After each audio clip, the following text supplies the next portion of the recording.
भगवान राम के दर्शन करते ही पुरवासियों को एक विलक्षण अनुभव हुआ कि पूरा नगर ही राममय हो गया।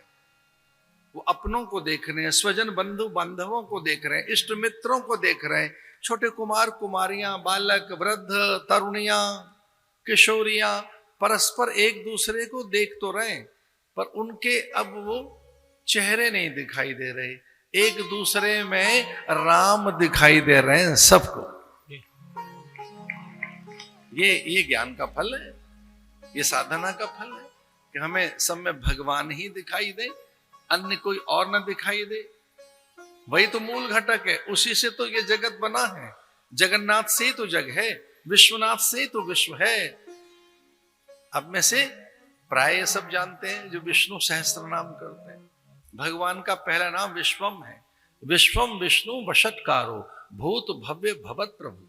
आप जानते हो ये जगत क्या है, विश्व और भगवान है। ये विश्वम विष्णु वशत्कारो, ये विश्व भगवान है, ये जग भगवान ही है, ये ब्रह्ममय है, जगन्नाथ ही है इसमें, विश्वनाथ ही है इसमें। विश्वंभर, ये विश्वनाथ से या विश्वंभर से अथवा जगन्नाथ से अथवा लोकनाथ से बना लोक है। ये भगवान का पहला नाम क्या है? समेवाग्रे नान्यद यत् सदसत्परम् पश्चादहं यदेतच्च यो वसिष्येत सोऽस्म्यहम्।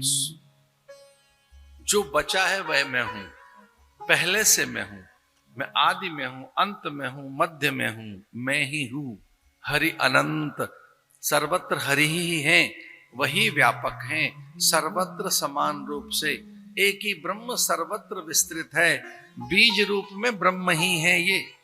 अच्छा एक बात बताओ,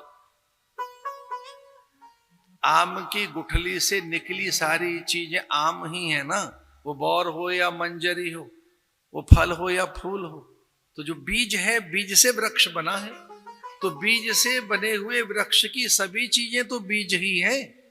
जैसे गोंद छाल छाया वलकल हरितिमा गंध सुगंध मकरंद, उस बीज में से निकला हर पदार्थ ही तो बीज है।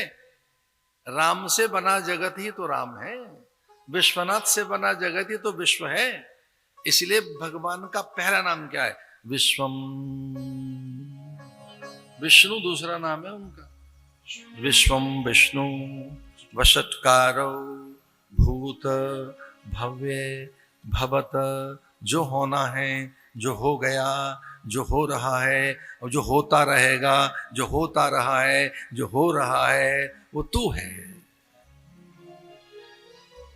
जो हो गया, जो होता रहा, जो हो रहा है, जो होता ही रहेगा, वो कौन है? वो तू है। विश्वम विष्णु यस्य स्मरण मात्रेण जन्म संसार बंधना। तो जैसे भगवान वहां गए, अब ये कौन है? तो कहते हैं जनकपुर में सभी ऋषि महर्षि थे और वह संकल्प करके बैठे हैं, प्राण त्याग देंगे, जल नहीं लेंगे, अन्न नहीं लेंगे, फल नहीं लेंगे, अब यहां से हिलेंगे नहीं, उठेंगे नहीं जब तक राम नहीं आ जाएंगे।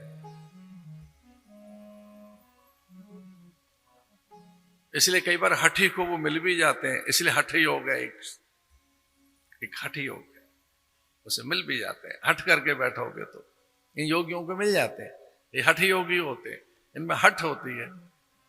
हठ जानते हो किसे कहते हैं? संकल्प। संकल्प करके अगर आप बैठे हैं तो प्राप्त हो जाएंगे। जैसे जनकपुर में भगवान ने प्रवेश किया तो फिर जित देखूं तित शाम्य, ब्रह्ममय जगत, राममय जगत, भगवान ऐसे ही सबको दिखाई देने लगे। और ये फिर अंदर बात पहुंची कि देख तो हम रहे हैं अपनों को, परिचितों को, स्वजनों को, बंधु बांधवों को, देख तो रहे हम स्वयं को, अपनों को। तो पति पत्नी को देख रहा है, पत्नी पति को, और दिख रहे हैं राम, ऐसे ही है राम। ये राममय जगत है। अनुचरियों ने कहा जगत जननी जानकी सीता जी से कि प्रभु का आगमन हो गया है, और वे निकली पराम्बा का पूजन करने के लिए। ये बड़ों की बात है, अपना पूजन छोड़ो नहीं, इष्ट का विस्मरण न हो, परंपरा भूल न जाना। संध्या वंदन से अपने नियमों से विरत मत हो जाना। नियम ही परमात्मा। आपके नियम शिथिल न हो, नियमों का निर्वहन होना चाहिए।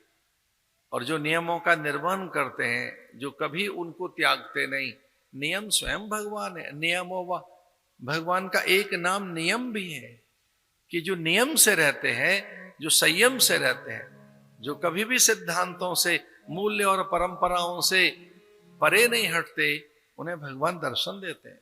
जगदम्बा का पूजन करने के लिए सीता जी चल पड़ी सखियों के साथ, पराम्बा का पूजन करने लगी, शिवाभिषेक करने लगी। ये तो आप जानते ही हैं कि अयोध्या के कोई इष्ट हैं तो महादेव हैं, और ऐसे ही जनकपुर के भी कोई भगवान हैं तो महादेव हैं। सभी राजाओं ने महादेव का ही पूजन किया है। देवादिदेव महादेव ही उनके इष्ट रहे हैं, वो जनकपुर के इष्ट हो, अयोध्या के हो। पूजन करने चल पड़ी महादेव का।